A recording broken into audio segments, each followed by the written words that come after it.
खुलुमबाय नोंथांमोनखौ बयखौबो आंनि चेनेलाव बरायबाय आसा खालामो बयबो मोजाङैनो दं आंबो मोजाङैनो दं ओमफ्राय जोबोद गोजोननाय मोनदों मानो होनोब्ला आङो साइ इन्दिरा गान्धी स्टेडियामाव दंफैयो ओमफ्राय आंजों लोगोसे गोबां बड'लेण्डनि रायजो राजाफोर दंफैयो नोंथांमोननो आं दिन्थिगोन दायो लोगोसे आंजों आदामोन दङ ओमफ्राय गयारि दंफायो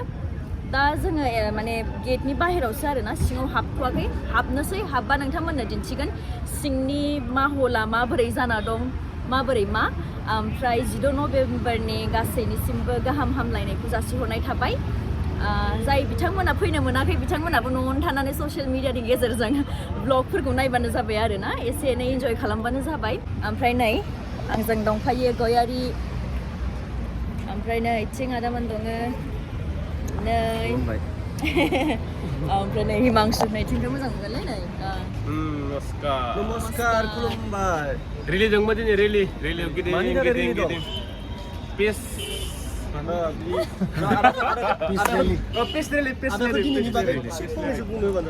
आदाया दे 16 नभेम्बरा बर' थुनलाइनि दिनै गोथार जोनोम सान 16 नभेम्बर आरो बे 16 नभेम्बरखौ माने जों दिल्लीयाव माने गाजा गोमजायै बे बोसोराव गिबि खेबनि थाखाय बड'लेण्ड महोत्सव मुं होनानै बेहाय फालिनो लादों आरो बेहाय जोंनि बिटिआर सरकारा माने हेफाजाब होदों बर' थुनलाइ आफादखौ लाफानानै जोंहा बर' हारिमु आफाद लोगोसे दुलाराय बर' फरायसा आफादनि गासै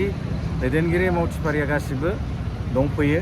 आरो मैयानि हाबाफारिया थांबाय जोंहा दिनै 16 नभेम्बर स्पेसियेलि जोंहा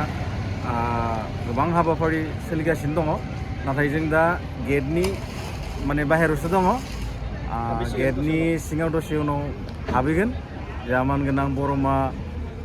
एसटि जथाइनि एमएलए साराबो दंफैयो बिथांखौ नेगासिनो दं गासिबो जों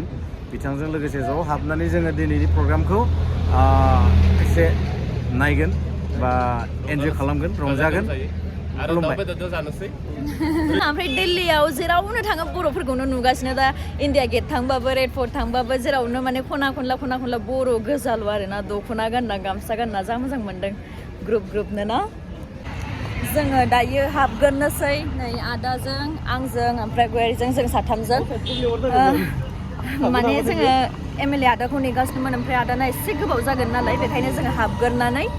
एसे एक्सप्लर खालामग्रोनोसै आरोना हाबनोसै जोंहा बे पास नामा एन्ट्रिनि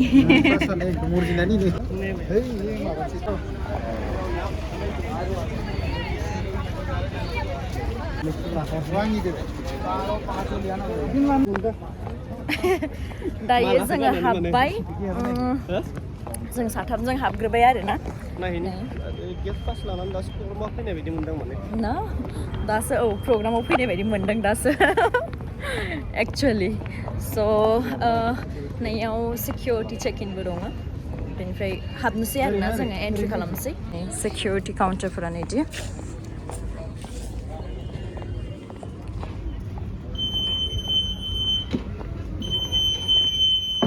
Frisking करिएगा मैम थेंक यू आंहा जोंनि सनितपुर डिस्ट्रिक्टनि सपना लोगो मोनदों बेसेबांबा बोसोरनि उनाव बोसोरनैसो जाबायमोन खोमा गोबावनि उनाव दिनैसो माला फैनाय आं दाख्लैनो फैदों फार्स्ट ट्रेनजों फैनायमोन सानबेसे जाखो होमबा साननै ना ट्रेनजों फैनाया खायसे 12 तारिखआवबो फैनाय दंफैयो जोंनो गासिबो सनितपुरनि नामा जाबाय दे जों साथामल'मोन ना नै दा सासे बारायबावबाय आदा सासेया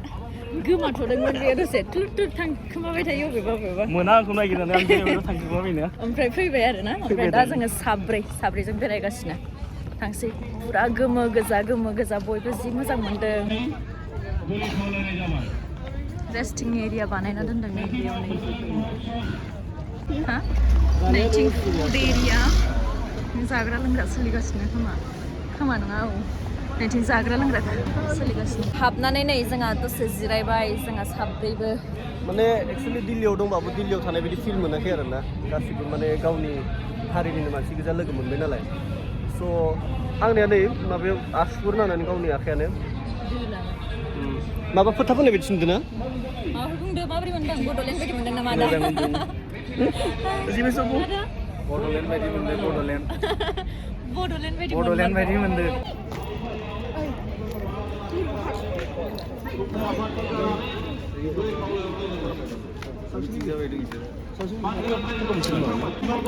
oh iya फट' खेबनो दे नै डेन्जार गाजा गोमजानो खुंदों जोंना बड'लेण्ड महोत्सबखौ दिल्लीयाव बिराद मोजां मोनदों फैनानै गोजोननाय मोनदों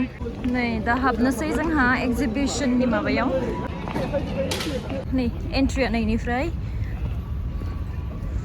मासे मोजां ओमफ्राय नै रायजोफोर नायदो जोंना बड'लेण्ड महोत्सबखौ माबायदि खुंदों दिल्लीयाव बिराद साइज बानायदों नै एन्ट्रिमोन ना ओमफ्राय नैनिफ्रायनो स्टार्टिं जायो आरोना एक्जिबिशना ओमफ्राय नैयाव नै साहित्य एकाडेमिनि लेखा मेरला बायदि रोखोमनि लेखा ये 1250 पे क्या 2 लेने पड़ेंगे नै आर'नाइ GI नि जा 21 products GI tag मोनदोंमोन ना बेनि गासिबो दंजोबो बर'नि आर'नाइ जोमग्रा खाम सेरजा GI tag मोननाया खैथामोन 21 मा मा बर'नि खाम बर'नि सेरजा आर'नाइ गामसा सिफुं सिफुं गंगोना खरखा नै बेखौ मा बुङो गंगोना ना ओमफ्राय नै सिफुंखौथ' मिथिबाय बेखौ जथा ओमफ्राय बेखौ मा बुङोमोन खरखा नै सेरजा नै खामखौथ' बयबो सिनायखायो गंगोना बड' सिफुं जथा देखायबायना बिथिंबो आर'नाइफोरबो दंमोन ना ओमफ्राय आरो नैथिं गंगार दुन्दियाबो ना खेरादाफिनि नै बर' खारदै गंगार दुन्दिया नै ओमफ्राय जौ गोरान जौ गिसिबो माइब्रा बिदै माइब्रानि जौ बिदै बे एमाव बानायनाय नाफाम दालनी ये राइस के साथ बेबायदि बानायो आरो राइस को कूट के नाफाम इसमें मैडम वो आपका खारदी बोलते हैं वो इसमें डालते हैं हम लोग जो ये वाला जो हम लोग का नेचुरल सोडियम हाइड्रोक्साइड है सोडा नेचुरल लिक्विड फॉर्म का सोडा ओमफ्राय बियो इबो गोखा गोखै नामा गोखा गोखैनि पाउडार फॉर्म मैगङा नै गोखा गोखै ओमफ्राय नैयो अनला आयु जानो लुगैबायलै नारजिबो लांसै नामा नाफाम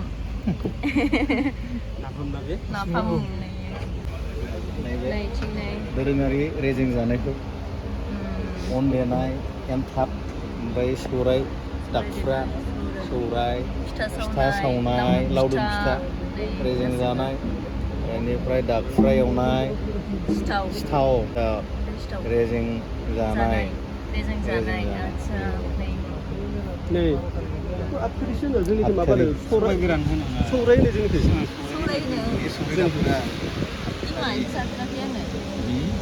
सारमोन माबा बानायनानै हरनो लिस्ट बानायना हरनो एसे सौराय होनो बेखौसो सौराय होनो नामा औ बेनो सबायारि नैखौसो सौराय होनो बे ओमफ्राय नैबे दाखुरा एवनाय नै एन्थाब फिथा सिथाव सिबिंनि लारु नारेंखल लारु गासिबो दंजोबो नै जोंना जि सोंनाय हेन्डलुमनि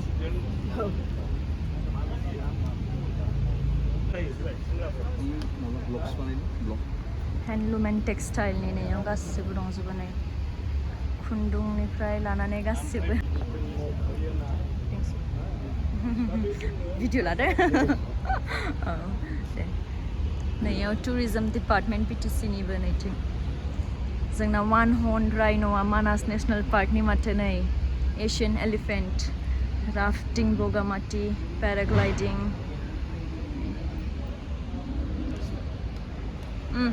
दा जोङो बे GI प्रडाक्ट्स जा टैग मोनदोंमोन गासैखौबो नुजोब्बाय नोंथांमोननोबो दिन्थिबाय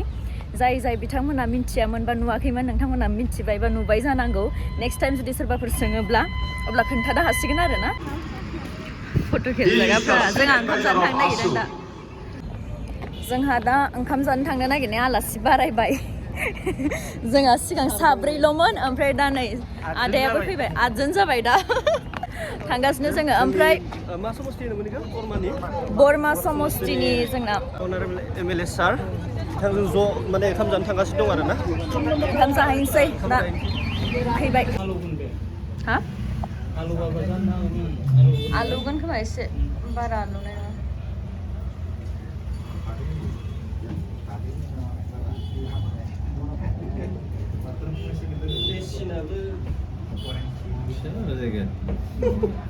गोजाननिफ्राय लाबोनानै माबा खालामदों बेहाय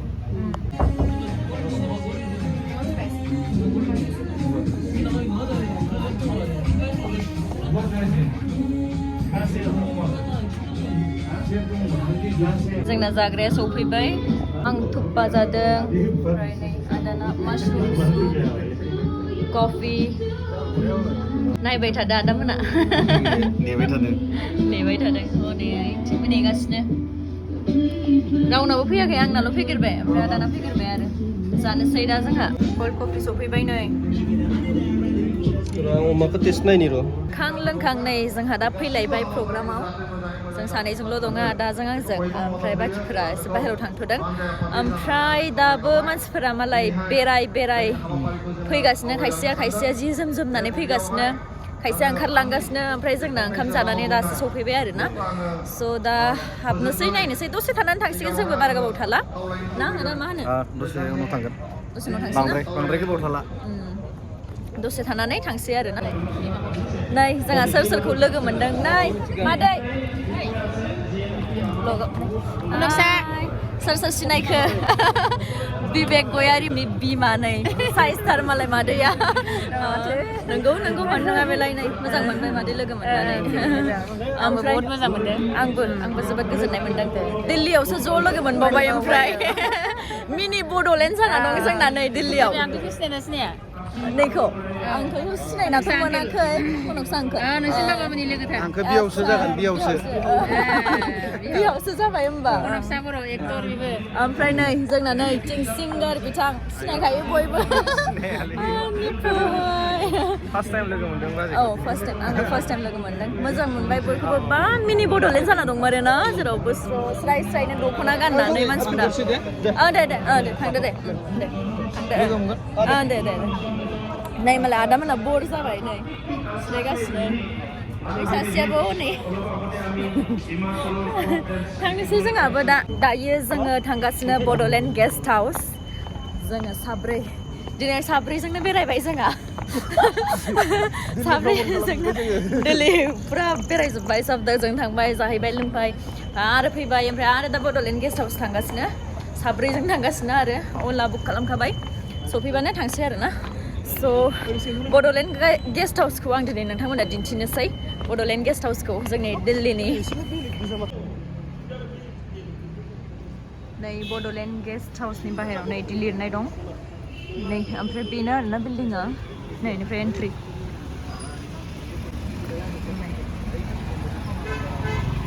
नै जोंना दिल्लीनि बड'लेण्ड गेस्ट हाउसआ बेनो